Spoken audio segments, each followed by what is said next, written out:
The only thing I think the whole region can agree on is that this idea is a total non-starter. It is fascinating to watch the Jordanian king kind of squirm in his chair there, possibly not even realizing this was going to be a public meeting with media there, asking questions to him about whether he would accept Palestinians. You have to remember, throughout the whole Biden administration, throughout several decades, the idea of Palestinians being expelled from Gaza is unbelievably offensive to so many people across the Middle East, and is part of the animating idea. There's the animating challenge behind the Israeli-Palestinian conflict, and Trump is coming in here hoping to ignore history and view this as a real estate deal. And the Jordanian king, who himself is dealing with a bit of a shaky proposition at home in terms of the popularity of the monarchy, and potential unrest that they worry about will kind of trickle over the border from the West Bank into Jordan.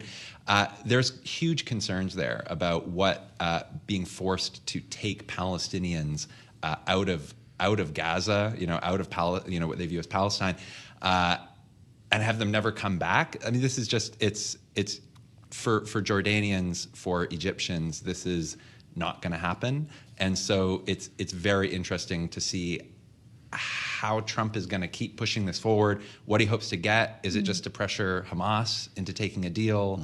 Is it something he's going to really fully carry through on? It's fascinating to watch. What happens at noontime Saturday? Yeah, it'll be interesting to see exactly how Hamas and Israel deal with this. To some degree, Israel and the Israeli far right are the only people in the region or in the world who are really taking the idea of expelling Palestinians from Gaza seriously. To them, the idea is great. I mean, there's a lot on the Israeli right who want to do that and have wanted to do that for years, and they want the West Bank as well. So it's that idea has found traction in Israel in a way that it hasn't. And so it's now that it's being tied up with the actual hostage release process and the ceasefire, I don't know if that's incredibly combustible, or whether it's a good thing or a bad thing in terms of piling pressure for them to keep the deal going, because the alternative that Trump is offering is just so extreme. You can imagine the Jordanians and the Egyptians want the ceasefire to keep going. They don't want to see some renewed conflict here. Yeah. Well, and on the kind of extremity of what the president is proposing, he was asked by journalists in the Oval Office this notion that this is not U.S. sovereign territory we're talking about. When he was asked by what authority he thinks the U.S. can go in, he just said U.S. authority, suggested they wouldn't have to buy Gaza, they can just go in. Iain, that's not true. It's not true. It's not possible. A lot of people who have watched the region for decades, who have worked for the U.S. government, are just saying this idea does not make any sense, and that privately a lot of the Arab officials think it's nutty, right? And it's just...